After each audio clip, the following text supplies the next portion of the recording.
First story. I hung up on my sick adult child tonight. I just need to purge my thoughts so I can decide what's next. My adult son has schizophrenia and anxiety disorders. Growing up, he was more than a handful and became worse when his father suddenly left a 20 years marriage and 4 kids in the early 2000s. I raised them alone from that point on. He was officially diagnosed in 2006. He's in his 30s and is currently experiencing a mental crisis. He stopped taking his meds. He said he was tired of being doped up and the meds were not helping his agoraphobic symptoms. The last time he made this choice was back in 2007. Back then, he was becoming so frightening for his younger siblings and refusing to take his meds. He started getting increasingly scary when he threw a chair. The landlord said he had to go. So I rented an apt for him in the city. After the first month he left and was sleeping in shelters. Eventually he was arrested for theft. After his arrest, while in jail, he completely lost it and was committed to a hospital. After release, he was back on meds, and while he did go off them here and there, it was still unknown at that time which meds would best treat him. Eventually he was taking just one oral medication and a monthly shot of some sort. It helped tremendously in our eyes. He got his own apartment in a semi-supervised community for people with similar struggles. So since 2008 he was not necessarily thriving, but was not symptomatic except for anxiety getting out of his apartment. He first volunteered at the men's shelter, then later had a part-time job. 15 years later. A few months ago he suddenly decided to stop taking meds. Immediately he started with the grandiose thinking, saying he was going to rejoin the workforce and because he was so intelligent, figured he could make at least $60,000. We were hoping that would be the extent of his issues, being that he's older now. Well, we were wrong. Suddenly he decided that he wanted to join the Islamic faith and was being counseled by mosque members. This is all relayed to us. We have no way to know if this was actually true. He was deeply into preaching to us and what was wrong with the world and started diagnosing all of us. That would also be tolerable, whatever it takes that could help him feel he belonged. But then just a week later, he became so disruptive to his neighbors that he was evicted. We did not know this until he told us he was homeless but didn't need anything except money. We chipped in here and there, roughly $600 total between myself and his siblings. It was so tense wondering where this would lead. Then a few weeks ago, the phone calls started. He would call me, his siblings, who have all helped him so much over the years, his aunt, his uncle, sometimes up to 6 times a day, in addition to very, very long voice messages that were just rambling about a million things, and no real point. This quickly progressed to him saying the most awful things to us. He took every bit of knowledge he had about all of us and went below the belt so hard. Really personal things we have all dealt with got thrown at us. He repeatedly called day after day to yell and scream at us until his siblings and other relatives eventually blocked him. I was the last one to do this. I did this tonight.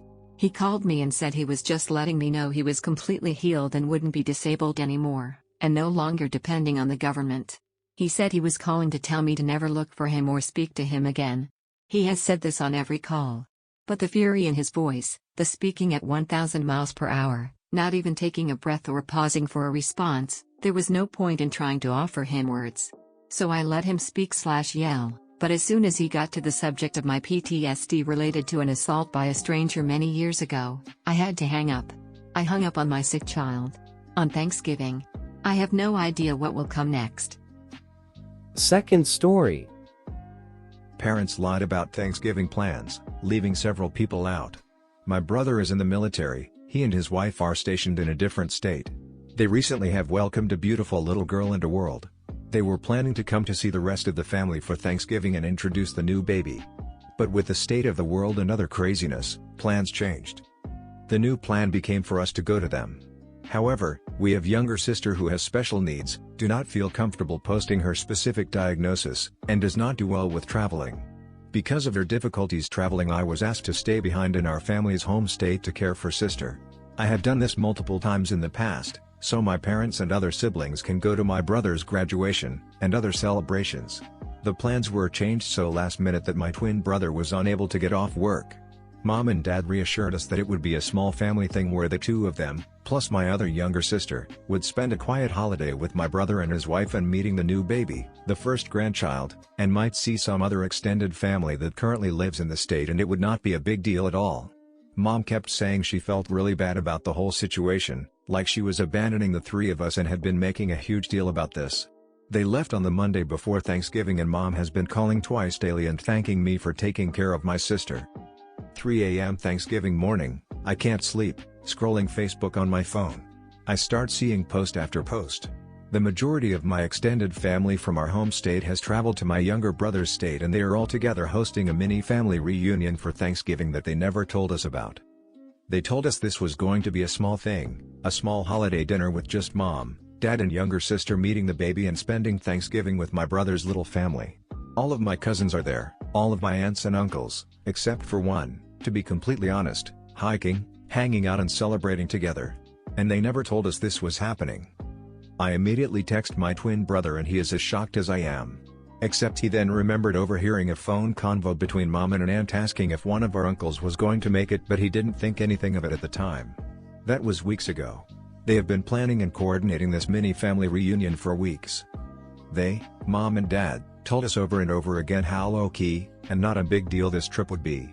They told us over and over again how bad they felt for abandoning us for the holiday.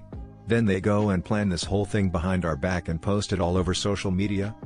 I can't speak for my twin but I feel like absolute shit. He has told me he feels like shit too. I have been shaking and crying because I am so hurt. I feel anger, sadness, shame, like I've done something wrong. I thought writing this out might help, so I'm sorry for any punctuation or typos.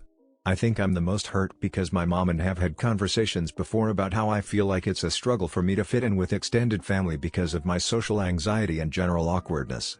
This feels like it's validating a lot of the fears and feelings. This also means that my twin and I will be the literal last people in the family to meet our new niece. I'm not even sure if / what I should tell my little sister. Part of me understands, when you get a chance to get the majority of the family together, why not take it? I think the fact they felt the need to lie about it and hide it from us is the most confusing part. How do you not see how that makes the whole situation worse? There's no way I'm getting any sleep now. Happy Thanksgiving Reddit. Added for context / update. Nobody wanted to leave my sister behind. She physically doesn't handle travel well at all, often resulting in severe stress on her body. Physically, I won't go into details, but the consequences are very much TMI. There is no reason to call or involve CPS. I am a registered caregiver for my sister, so no laws are being broken and no one is in danger or has been abandoned, just left out of a family event. An event that we were told was going to be much smaller than it is. My family returns from out of state on Sunday. They FaceTimed my brother and I earlier, and on the call I pointed out that I could see my aunts and cousins in the background and everyone acted like it was no big deal at all. Instead asking my brother and I to pose for photos and then having us put our sister on the phone. I even made the comment, "Wow, it seems like everyone is there except us," laughing to myself a bit. I got a lot of chuckles from around the room but no one really responded to me. Ultimately, I am sure that the next time I am asked to care for my sister when my family travels, I will be sure to bring this up and ask for clarity and honesty.